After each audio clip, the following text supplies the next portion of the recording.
Welcome to the Take the North podcast. I'm David Haugh from the Mully and Haugh Show on 670 The Score. Dan Wiederer is from the Chicago Tribune at Haugh Hall covering the Bears. And we are dealing with the aftermath of the Bears' toughest loss of the season, I think, to the Cleveland Browns. 20-17, blew a 10-point lead in the fourth quarter. The third time a double-digit lead had evaporated in the fourth quarter, Dan. And the ninth loss, I think, hits a little bit differently than the first eight, only because we had talked about the relevance in December, and this was one that the Bears had an opportunity to take a step forward, to stay in the hunt, if you will, and it's an opportunity they squandered. It's an opportunity they squandered. It's an opportunity that they are going to have to process and live with the results of, because as you mentioned, it pushes them now into the final 3-game stretch of the season with less to play for, with less natural energy and juice that comes with this finishing stretch. And so they're going to have to find ways to manufacture that in order to get themselves to the finish line of this season in a way that's respectable, in a way that's as successful as humanly possible. And I just, we talked about it late Sunday evening. I think it's a huge test ahead for this team in week 16. And I think that what you do with the final 3 games and what they represent to different people on the roster and different jobs in the organization, quarterback, head coach, offensive coordinator, general manager even, but there are a lot of roster spots still that people are playing for their NFL livelihoods. It's at that point again, and we've been there before, but I just wonder, as we listen to Matt Eberflus on Monday at Haugh Hall try to begin to process what's left, how would you describe the tone? What did he have to say? Yeah, it was probably more notable to hear from 2 of the players in the locker room, Cole Kmet and Tremaine Edmonds, who I think are 2 guys who are going to be needed this week, because those are veteran leaders that have an ability to create some of that infectious energy within the locker room and obviously within the practice setting as they return to practice on Wednesday. And you're just going to need some of that emotional uplifting to be done here, because I think all those guys will acknowledge to you that the manner of the loss on Sunday, the stakes of the loss on Sunday, all of those things drive it home in a way that it just hurts, and it's just harder to get back up. Now, like, the thing on the Bears side that's really positive, David, is that they came back after the Broncos loss and they put forth a really, really good performance against the Commanders. They came back after that collapse at Ford Field and put forth a winning effort in that Monday night game against the Vikings. And so they have tangible evidence that they have the character within this team, the ability to reset, put themselves in a winning mindset and go out and get a win the next week. But as Mark Potash led sort of the line of questioning on Monday, it was, does that emotional dam ever break?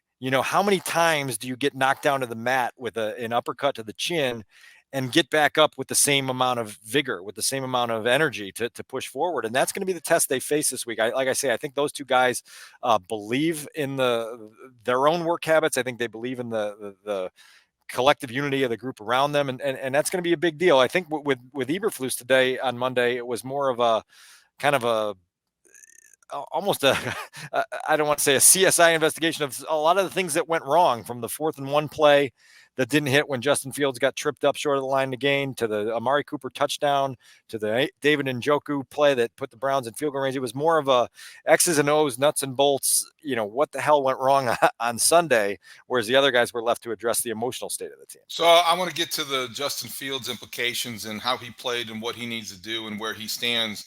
Eventually, we'll probably spend the bulk of this pod talking about that, because that's what everyone's talking about. But you mentioned a couple plays specifically that I think are worth revisiting in light of what Matt Eberflus had to say. Let's start with the 4th and 1. I understand that the explanation and the options that Eberflus articulated, but I also think that you have to give the Browns player the rookie from Northwestern credit for making a play. I mean, he tripped up Justin Fields and get to the sticks, and that was part of that. I wondered at that point about the field goal. It would have been what, a 51-yarder perhaps? Yeah, I think so. Same direction as they were going before halftime. It was somewhere around a 51-yarder, and but you're up, you're up 17-7, right? And you're looking to put the finishing touch on that game, and that play comes on the very first snap of the fourth quarter. And so, when I'm doing my rewatch on Monday morning, I'm going, man, like this is it right here. Up by 10 points with a chance to add on that, deep in Browns territory, and you just got to convert on that play. The way it was described is it's a pick play. with Right. DJ Moore running a pass route and Justin having the option as he gets outside to either keep it or throw it to DJ Moore if he's open, as they expected him to be. Well, the Browns defense reacted in a way the Bears weren't ready for. Justin chose to keep it. Is athletically gifted as he is, sometimes a shoestring tackle takes you down, and he stumbled, and I don't know if the wet slick field had anything to do with his inability to get an extra yard and a half out of the dive, but it was bad. It was a bad moment that was followed immediately after by former Bear Marquise Goodwin catching a 57-yard pass that put the Browns right back in the game. And I think that you have to give credit to Cameron Mitchell is the player who made the play on the 4th down. And what that did was it was at the 33-yard line. And you're right. At the time, I remember thinking, well, you got a 10-point lead. This is being aggressive. And I think that we've criticized in the past for not, being aggressive when you have a lead. So let's see where this takes them. And I was surprised he didn't make the 1st down. But what that did was it gave the ball back to the Browns on unleashed 4th quarter Flacco. I mean, 4th quarter Flacco was one of the more dangerous, destructive quarterbacks the Bears have played this year. When you have 212 yards passing in 1 quarter, I don't know if you go back this season, if I can think of a performance any more dominant or any more productive than what Joe Flacco did to the Bears in the 4th quarter Sunday in Cleveland. So here's where I was left Monday morning with all of this. First of all, I sent out a tweet on Monday morning noting that Joe Flacco's 212 4th quarter passing yards were more than Justin Fields has had in 26 of his 35 starts in all 4 quarters. How'd that go over? Yeah, how do you think it went over? Right, but like not well. But like, I mean, what does that tell you? It tells you everything. It tells you everything, Dan. I mean, this is. And the other, yeah, and I was just going to say the other part of it is, David, like you walk out of there with the understanding, and we'll get into. I've got a lot more kind of numbers to throw at you to kind of drive this point home. But Joe Flacco is 38 years old, was sitting on his couch a month ago. He's playing behind an offensive line in the 4th quarter that's missing 4 of its starters. His core group of playmakers does not include Nick Chubb, who's been out since September. Jerome Ford's the lead back. There's a little bit of Kareem Hunt in there. I'll give you a quiz here. Who's the Browns' number 2 receiver right now in current form? Cedric Tillman. Cedric Tillman. Okay. Yeah. Obviously, the 2 main weapons in that passing attack are Amari Cooper and David Njoku, and those are really good players. But are they head and shoulders above DJ Moore and Cole Kmet? No. Can you name me the? We know the head coach Kevin Stefanski is the primary play caller. Can you name me the offensive coordinator of the Browns? The offensive coordinator of the Browns is the guy Kevin Stefanski hired to help out a friend of a friend who he promised a favor to. It's Alex Van Pelt. Oh, him too. Yeah. Oh, wait, Alex Van Pelt's been around a little while. I mean, he was with the Bills. Did he work for Wani back in the day? Yeah, we've been talking about him all season because of all the things he's been doing, right? Long-time guy. So I mean, my point is that we've talked for years. Yeah. In the city, in this league, everywhere, that NFL football games are close in the 4th quarter. Right. And it's the teams that have the quarterbacks that consistently make plays happen in the 4th quarter that win consistently, and that are the teams that sustain success. Right. And here we have a situation in Cleveland that I just described is less than suboptimal, right? Like if Justin Fields was playing behind that offensive line and had that group of playmakers, the no excuses tour would have never got the buses out of the station to start the year. There would have been every excuse possible. Yeah. Somehow he threw for 212 yards and led a comeback where the Browns outscored the Bears 13-0 in the 4th quarter and won a football game that they absolutely had to win. But are you ready for the Justin numbers, or do you want to retort to that? Well, a real quick point on that is that basically what that says to a lot of people who can choose to hear it or not.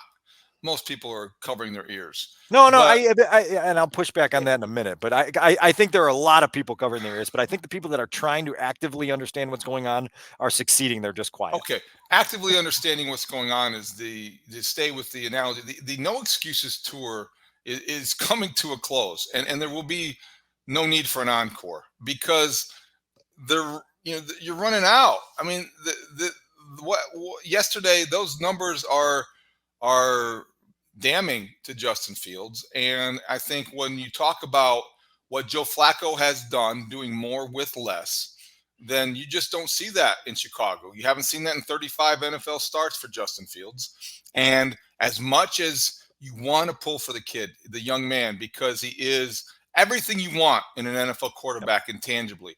He is everything you want in a competitor and a leader and a representative of your organization and city. But in an NFL quarterback, I just think we have seen enough. And I'm coming to that conclusion, grudgingly, but I think acceptingly, because there's really no other smart conclusion to reach.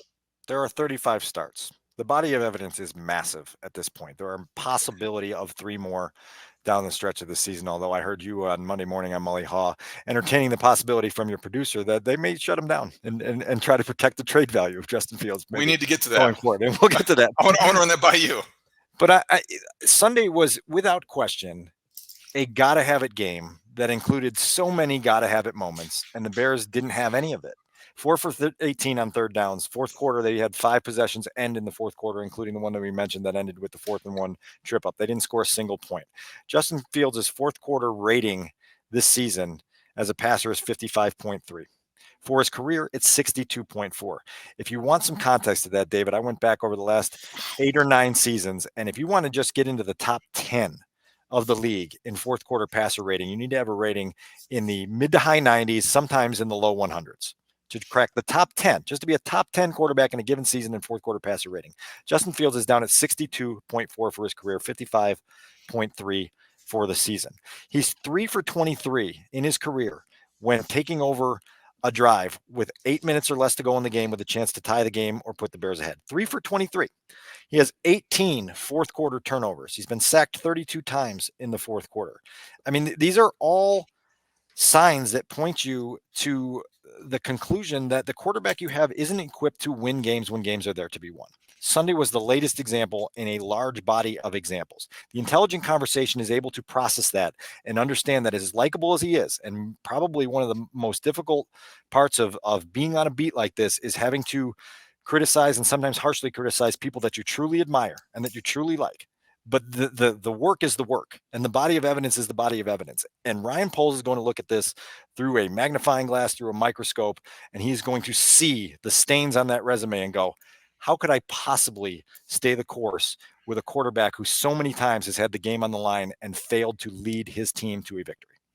I think you're exactly right, and I think that's pretty well put. And there's really no agenda here. There's not really any agenda in trying to displace somebody from a job or compel an organization to move on from anybody, because it is difficult, but the truth sometimes does hurt. And I think you're exactly right. Now we can say that and to anticipate the counter arguments. Yeah, I mean, there are extenuating circumstances. Has the game plan, has the scheme always done a good job of taking advantage of his skill set? Probably not. I think we can also agree on that Luke Getsy has not had a great year himself, especially when it comes to tailoring, some things around Justin Fields' skill set. It took him too long to maybe do that. Maybe it had something to do with that day where he said, he was too robotic or not. That's kind of beside the point. But yeah, you can accept the fact that coaching could have been better. You can accept the fact that for the first, season and a half, 2 seasons, he didn't have the adequate weaponry around him. Yep. You can accept a lot of things that sound like excuses or sound like contributing factors. But I think that when you look at some of the other things around the NFL, Flacco being the latest example, it can't always be perfect. It's sitting right in front of you there. 212 passing yards behind a patchwork offensive line with a mediocre group of skills players. What happens or is average, maybe. I'll say average, just to pay proper respect to David and Joey. Yeah. The quarterback who succeeds in the NFL are the passers who can put the ball where they want on a postage stamp, the way that Joe Flacco did on the 51-yarder to Amari Cooper. You throw to a spot and the receiver's going to be there. Those are the guys that win. Those are the guys that you want.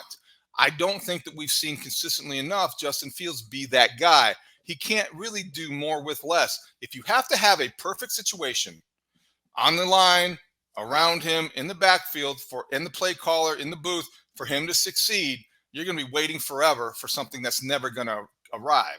So you are here after 35 starts, and I think that you don't have to make a decision until you make a decision.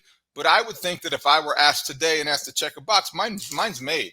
I mean, I think you have to move on. You have to be prepared to move on. And whatever you do in the next 3 games, I think this is where we bring to that next kind of seemingly very un-me, outside the box kind of idea. But I do wonder if you're committed to moving on, then what do you do over the next 3 games that reflects that? And if sitting Justin Fields out to preserve his trade value is the best method to do that, I at least would have the conversation. I don't know that I would come to that conclusion, but I would want to hear what other people have to say in my organization. Yeah, my knee-jerk reaction to the premise was like, "Oh, come on, are we doing this?" And then the second thought is, okay, I get it. I get it. If you have made up your mind. Now, listen, it would be a hard decision to announce publicly because it would tell the world that you're not willing to have your mind changed in the final 3 games, and that you're now just protecting a trade asset rather than trying to give a guy who's given you everything he's had an opportunity to finish his argument. And so it'd be a really difficult decision to justify. It would be a harder decision to explain publicly on what you're doing. Now, and obviously you could say Justin came out of the Browns game, his shoulder was a little dinged up. We sent him for some tests, and I don't think he's going to be able to go this week, and we're back to Tyson time, right?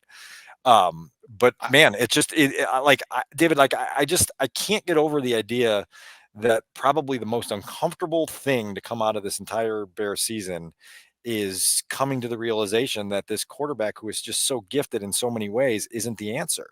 And I think it's just left a lot of people in an uneasy place that causes them to create alternative situations just to make themselves feel better. And I just feel like that's where we've arrived here the week before Christmas. Well, 2 things. I think the problem with the decision, if we go back to that for a moment, to sit Justin Fields, if they were to come to that conclusion, would be not so much with the credibility or the public aspect of it, as much as it would be with the internal issues you might create in a locker room. That Yeah. this is a very popular teammate and leader, and then if they make that decision and they act on that, you create maybe some problems that could be lingering into next year with some key team leaders. Because a guy like DJ Moore, for example, goes on the Mully and Haugh show on Monday morning and says, "Hey, Justin Fields is great. I don't know why anybody would doubt that. He's better than the 2 college quarterbacks coming out, and we want him to stay." Yeah, so you have to be careful about that. And the other thing is that, Dan, one of the reasons I think that people who are looking at this objectively, why it is difficult to conclude you're moving on, is because of the popularity of the player. Whether it's a fandom that is really rallied around him and has since he arrived. The excitement level was palpable during that Yeah. stretch in last year. It was, again, they're celebrating the fact that he had arrived, and it was premature, but that's a kind of fandom that and hysteria that he created when things were going well. Because it was intoxicating. Those feelings were Yeah. intoxicating to people, to feel that adrenaline rush. Look, David, there was another one of them on Sunday afternoon when the Bears finally finished off that so difficult 1-yard touchdown drive with Fields escaping pressure from Myles Garrett, spinning out, using his athleticism to get around Zadarius Smith, flipping his hips, making a beautiful on-the-money throw to Cole Kmet for a touchdown. And to me, I said this in the press box after the game, David, that's one of those moments that if you were a casual observer of the Chicago Bears, you're sitting at home monitoring your NFL Sunday, and you get a Fox NFL game break and they show you that highlight and you go, my God, this dude's a magician. Like, Right. who could possibly be wanting to turn the page from a kid that gifted to make those types of plays and those types of moments?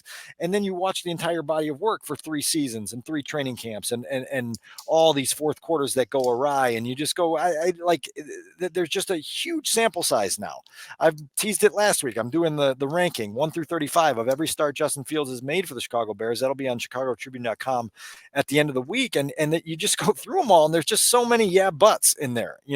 Yeah, but there was a late back-breaking pick 6. Yeah, but the Bears had the ball with a chance to go tie the game with a field goal, and they stalled out short of midfield. Yeah, but, and it just adds up to those who have followed it closely as a clear arrow in the direction that you need to turn, and it's painful. It's truly uncomfortable, and Ryan Poles, he's probably got a very profound admiration of his own for who Justin is as a kid, as a leader, as a locker room hub of energy. And so to detach yourself emotionally from that, to make a decision like this is super difficult, but it is where we're at. And it's going to be a very, very strange page flip with that. As I said last week, like, this is a situation that the city has dreamed about, to be sitting on the number 1 pick in a draft that has been looked forward to for years by people in the league, because they think that there's a specific talent in there that can be transcendent and take a, average team and turn them into a perennial championship contender. Like, the Bears may be sitting feet away from their ultimate dream house, and yet packing the boxes and closing the door on the current house feels a Well, little bit hard to do. yeah, because it's melancholy. It's nostalgic. It's a grief process if you want to go that far, that analogy. Because Justin Fields moving on, there was an emotional attachment to him being a star on the rise, and if they do indeed move on from him, I don't think that's as difficult a decision as we're making it out to be. I think we're trying to be sensitive to it. I think we're trying to be objective about it. But I do think that from a very sobering reality football perspective, the bottom line when you go in the tape, yeah, that one touchdown, the biggest thing, the quickest impulse people wanted to tweet out and put on social media was Caleb Williams can't make that play. Drake May can't make that play. You know what? You're right. Probably not. But that's one play and they took 70 snaps. I think that there's always going to be a couple of those plays like, okay, you can't coach special, you can't defend special. But my sense is that when if we ever got Ryan Poles or Luke Getsy, if people still trust his opinion, to really like sit down over an hour and look at the cut-ups of the tape that we see, Justin Fields missing receivers or overthrowing receivers that are open, that would be something that they could probably do to make the case that, it is time to move on. And it's not as difficult of a decision when you see the things that we see when we break things down forensically, if you will. So I think that it's difficult because of the emotion invested, but I don't think it'd be as hard as we're making it out to be once you start to look at the football evidence. I sat on an airplane and then in my hotel room on Saturday night watching Jared Goff carve up the Broncos and make throws to Josh Reynolds and Khalif Raymond, which were hey, it's a one-on-one matchup. I trust my guy. I'm going to put it in a spot where either guy can make a play on the ball and trust that my guy is going to be the guy that makes the play. I watched the game on Sunday, Bears-Browns, live at Cleveland Browns Stadium, and there were 4 or 5 plays that I marked in my notebook and then rewatched on Monday where you've got guys down the field, Darnell Mooney and DJ Moore in particular, and you just throw the ball in a place where nobody can make a play on it. And you go, well, look, like in the NFL, at some point you have to offer the opportunity for those guys to make a play, to put the ball where they can make a play on it because they're paid a lot of money to do so. And there's just not a lot of instances of that either. And so look, like you also brought up at the end of last week, the story that Charles Robinson wrote for Yahoo. Charles Robinson is a independent, not attached to the Chicago Bears as a reporter, talking to 7 general managers who are not emotionally affected by this decision. They all pointed in the same direction unanimously. And Charles basically said that he talked to 3 more after that story hit print, and only one of them gave any sort of pushback to the idea of pivoting off of Fields and going in a new direction with the quarterback position. And so when you're just grounded and reasonable with what you're watching and what you're observing, the conclusion becomes pretty obvious. I don't know if you want to spend 90 seconds on the Luke Getsy topic at all. It might be worth it. It might not be. I don't know. I do think it's worth it because I think a couple things that, and I want to be consistent. I look at the lack of a consistent approach maybe to the Bears game plans, or let me say this. On Sunday, when the Bears needed to lean into an identity and when they needed to go into a road environment against a very good defense and lean on whatever they do well, right, and then establish that, I think that it was exposed just how little of an identity this team has established over 14 games, and it disappointed me. I guess looking at it, I said going into the game, the Bears are one of 2 teams in the NFL who are top 5 in the league in run defense and rushing offense. And the running game outside of Justin Fields, I think, never got a chance to get established against the Browns. I also don't think that there were enough designed runs early on for Justin Fields, because I think that there is a correlation between when he starts to run, it improves his throwing somehow, or seems to be he gets in a rhythm or he feels some confidence. So I don't think that Luke Getsy had a good day. I'm not convinced he's had a great year. That doesn't really say that he is responsible, though, for the limitations that have been, I think, consistent with Justin Fields in the passing game. I think 2 things are true. I think that Justin Fields has not developed as a passer, and we have just talked about enough examples to convince us that maybe it's time to move on. And I think that Luke Getsy has not done a nice job or an effective job of making the most out of his talent and trying to fit maybe a square peg into a round hole earlier in the season, and has been inconsistent with his ability to grasp what the Bears' offensive strengths are, and maybe lean into those to establish an identity that's still very murky and unclear 14 games into the season.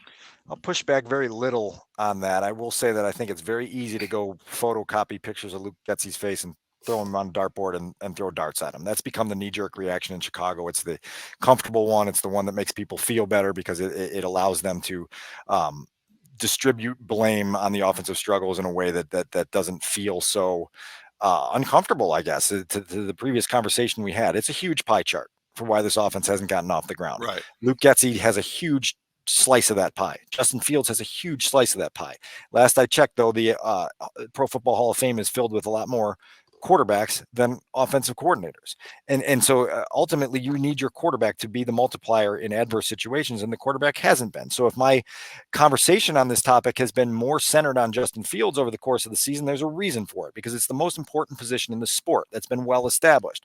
It's the most important position in the sport in the late stages of close games. That's been well established. I have never been, look, like I'm being framed now in the world of public backlash as some sort of Luke Getsy apologist. That's not what this is. I take exception when people create false realities that he's a finger pointing, unaccountable leader of an offense, when everyone in the building, assistant coaches, players in the locker room, would tell you that's not the case, that there is a very collective responsibility that Luke takes with the way the offense struggles. I think he would be the first to tell you that he hasn't done the job that he has wanted to do here. You just pointed it out. He hasn't had a great season. The quarterback hasn't ascended to the heights we'd want to ascend to.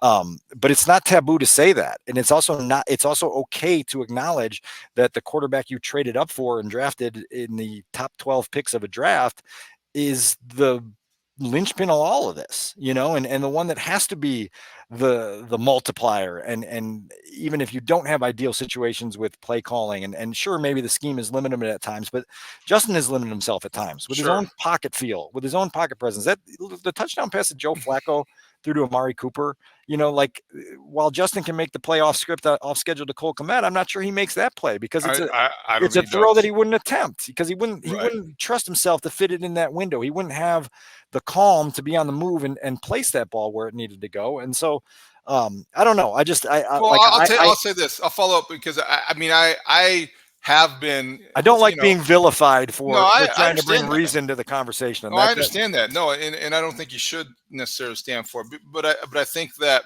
what happens is that they're different. Everyone's got a role to play in the media, in a football city, the fans and the villains and the heroes and all the things.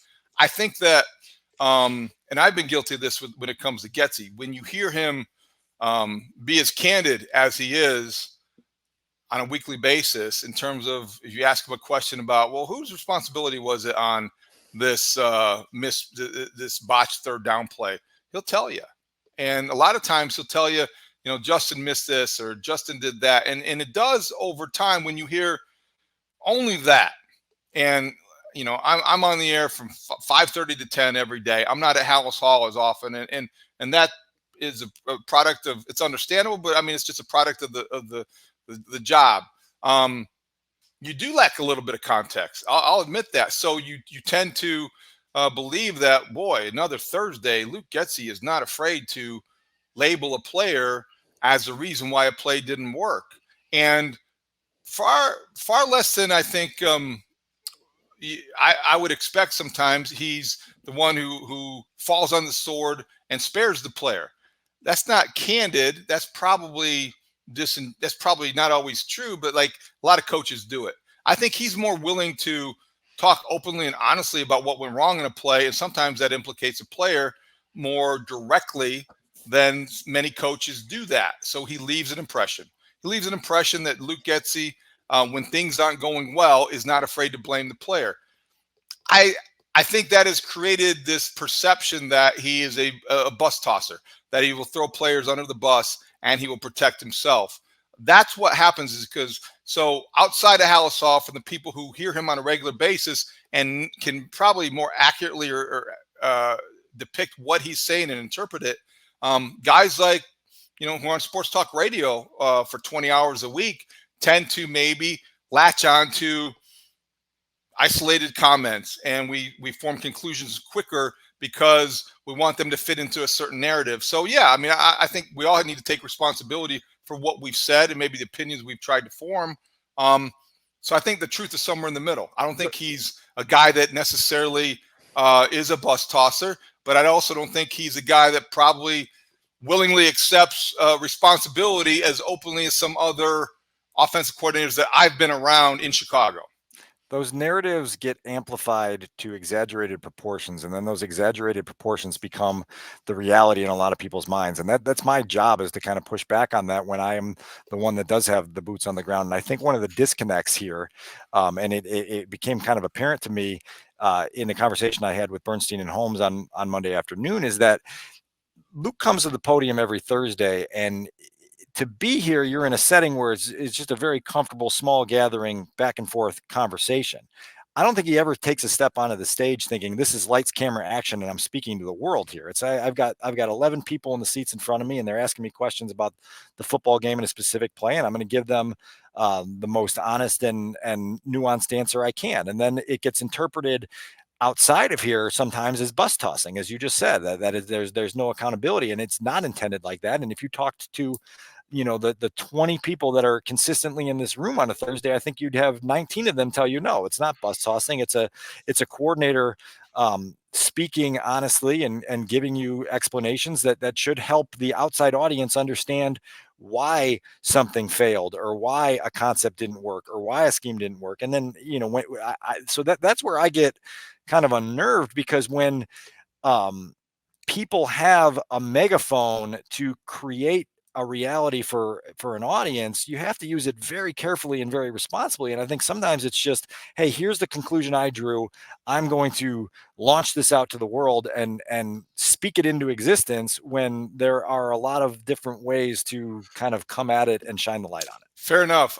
I do think that when I hear that, I understand, because I've been on both sides. I've been in that room. I've had relationships with offensive coordinators that frankly might have been, not the most, probably were as much personal and professional than they were professional. And I was, I don't want to say compromised, but it's difficult to criticize somebody who you're friends with or you become, friendly with. And I think that's difficult to do. I'm not saying you're doing that, Dan, but I think the one thing the Bears historically have to do a better job of, and pro sports teams in general, you've got to respect the megaphone, and you've got to, it's naive to think that when you are amongst friends or a friendlier crowd and you're basically doing a service to the people in the room, you've got to remember that you're speaking to the fan who's listening to, all he's going to get is a soundbite on his car on his way to work and on his way home. And that is somebody you have to be sensitive to as well. It's not ideal, and it's not necessarily justifying what you're talking about, but I think it'd be naive to think that all you're talking to, the only people you're talking to, are the ones that whose names because they're in the room every week asking you questions, to be accountable and to explain plays to them when they don't work. So it's a little bit of both, and it's, in most cases, I think that we with the megaphone, the people who are responsible for shaping perception a lot of times need to be more responsible in understanding the way these things come together.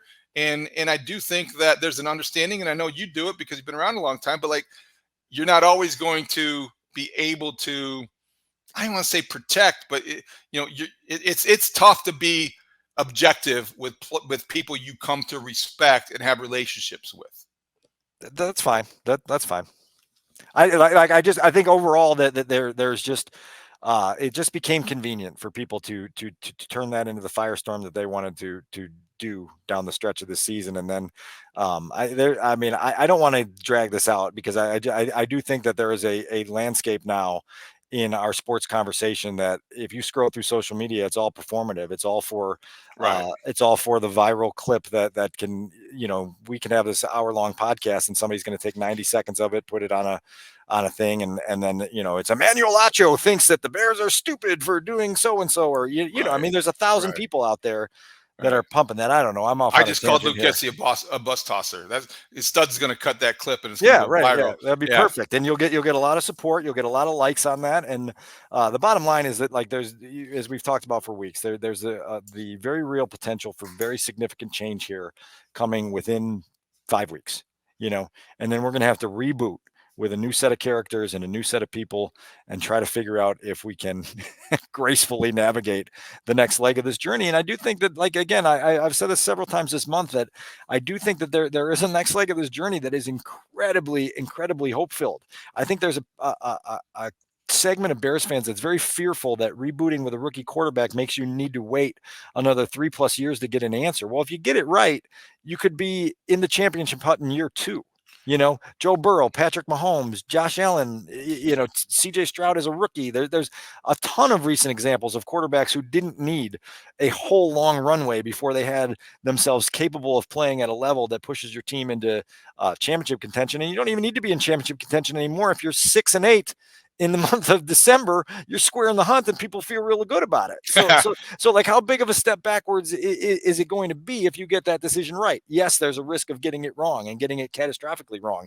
There's also a opportunity to potentially become one of these teams that goes to the playoffs 9 times in 12 years and wins the division 5 times in 7 years, and all of a sudden becomes a model for what you try to do in the NFL. And you can go, like, how bad were the Buffalo Bills before Josh Allen hit the springboard? No doubt. That's a great example. And it's and The it's Cincinnati not Bengals, how bad were they? Bengals, Bills. You come up with other examples. It's not enough either to just kind of get back in the hunt. You want to be in a position where over time Every year. you're the hunted. You're the team that people want to be like. That's why you draft a quarterback with the first overall pick if the Panthers can lose out. I mean, they're trying to screw things up for the Bears.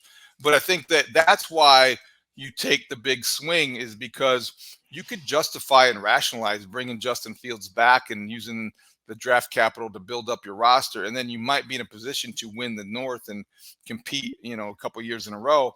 But what does that get you? If you're as ambitious as Kevin Warren implies, then you're going to think bigger than that. And I think that's what you have to remember, that this has got to be about a long-term plan. And frankly, if you do that, you do feel pretty good about the Bears at the end of the season, or you can. They've got a defense that's ready to win. Right. They've got an offensive line that's coming together, but you're going to spend off season, whether it's a draft or free agency, you're going to supplement your offensive line. You're going to get another playmaker. And then if you draft a quarterback, all of a sudden, wow, well, okay, I could see this possibly working. And then you gradually start to climb. And if the quarterback is as good as he could be, whoever it is, whether it's May or Williams, then you're talking about sustained success. And that's what it's all about in pro sports. Ryan Poles experienced it in Kansas City. And look, like, this roster right now is far sturdier than the 2017 roster was when the Bears drafted Mitch. It's far sturdier than the 2021 roster was when they drafted Justin Fields. You're not going to have to wait that long if everything stays the way it is. This defense, the thing that we haven't really been able to focus on because of what happened in the last 6 minutes of that game Sunday, is becoming really special in a lot of different ways. They're taking the ball over at a clip that we haven't seen since 2018. You've got guys at multiple players at every level of the defense contributing. It's TJ Edwards drilling a receiver that sends the ball squirting to Tremaine Edmonds. It's Tyreek Stevenson, making a beautiful read on a zone coverage and picking off a pass at the goal line at a moment that, like, you absolutely had to have it after sudden change. It's Eddie Jackson getting in the mix and setting you up for a 1-yard touchdown drive. It's Montez Sweat doing all, like, there are dogs on this defense at every level producing every single week, and that isn't going to go away if you reboot at the quarterback position. DJ Moore isn't going to suddenly lose his superpowers if you've got a rookie quarterback throwing him the football. Cole Kmet's ascension isn't going to suddenly stop because he's got to get chemistry with another quarterback. Guess what? Cole's played with like 9 starting quarterbacks since he got here 4 years ago. He's going to be able to figure it out. So I think there's this promise here that is almost concealed because everybody's just so angry at certain things that are happening right now that they can't see the sunshine on the other side of the cloud here. And I do think this, and I think this is always subject to change every week as a season, as I'd like to say. I think that success, or that optimism, is going to be in place whether Matt Eberflus is here or not, whether Luke Getsy is here or not, and certainly whether Justin Fields is here or not. I might feel differently about the quarterback, but if you change quarterbacks and you change offensive coordinators and you change head coaches, I still think that your roster suggests that you're going to have, you could have the kind of success you just described. That's why I think the only person in the building with a big job that should feel secure, I think Ryan Poles is safe. I think that he has done enough to put himself in a position to feel like he can build and add to this because he's got the defense, he's got DJ Moore, he's got the draft capital, and he's made some good decisions there. So, and Montez Sweat was a tremendous acquisition. So I think that you have to look at that and think, yeah, all right, I can see this working, but this is going to be the difficult final 3 weeks only because what happened Sunday in Cleveland was the death of hope, I think, in terms of if anybody had any remaining about this season's outcome. Yeah, I told Colleen Kane on Monday afternoon that I'm really eager to just feel the vibes in the locker room on Wednesday and again on Thursday and as we go towards Friday, because it's going to be kind of notable to see how much natural energy is in there and how much they're having to conjure up. And if there's any dip in it, it'll be completely understandable because the devastation of that loss Sunday was very significant. And it is difficult in December after you've been through a lot of dispiriting moments in September, in October and November, and then again in December, to just keep getting yourself up and recharging. It's the definition of a professional to be able to do it successfully over and over and over again. And we'll just see what the makeup of this team is in that regard. I mean, as I sit here on Monday afternoon, I'm not above picking the Cardinals to win that game on Christmas Eve because it could just be a concentration blind spot for a team that has just been through a lot this year that it's hard to get through. I don't know if you disagree with that. Especially if Kyler Murray studies. That could be a big factor. If he studies the game plan this week, the Cardinals could be dangerous. Look, anything is possible with this team in the final 3 games. I think you're exactly right. That, what happened on Sunday in Cleveland was you lose that game, you might have lost the season. They may not win again. And had you won that game, you'd be talking about, well, can they win out? Because momentum is a funny thing. And I think the Bears lost a lot of it Sunday in Cleveland. Well, and look, I heard you talking about this on Monday morning as well. What do those seats at Soldier Field look like on Sunday afternoon, right? Like we have no idea. We've been there. Who the devoted are to turn out. I mean, it's Christmas Eve, So this you remember the last time? I think that we'll have to do it for the next pod. You remember the last time they played on Christmas Eve? I think they were out of it and it was half empty. Well, last year was one of those. They played on Christmas Eve last year. They've had a few of those over the years where it's wild, And I know certainly the fastest stories I write in a lost season are usually on Christmas Eve. Those are usually filed and all right. Nobody's really here to care about this game, and so I'm going to go spend time with my family in front of a fireplace and try to eat Santa's cookies. Anything else before we get out of here today, Dan? Boy, I don't know if I got anything left, No, I know we're good. We're good. That was very therapeutic, cathartic, all those things. Not sure if that's the truth, but no, that's you would say it was valuable. It was valuable. I can't wait for the feedback. Me too. I love the feedback. The feedback is my favorite part of the week is the feedback. You can catch us on your free Odyssey app or wherever you get your podcast. You can watch us on 670 Scores YouTube page, and we'll be back on Friday morning with another episode, pre-Christmas episode of the Take the North podcast, looking ahead at the Cardinals game on Christmas Eve. So for Adam Studzinski and Dan Wiederer, I'm David Haugh. Thanks for listening to the Take the North podcast. Very happy to have the smartest audience in Bears podcast history. And so great talk. See you out there.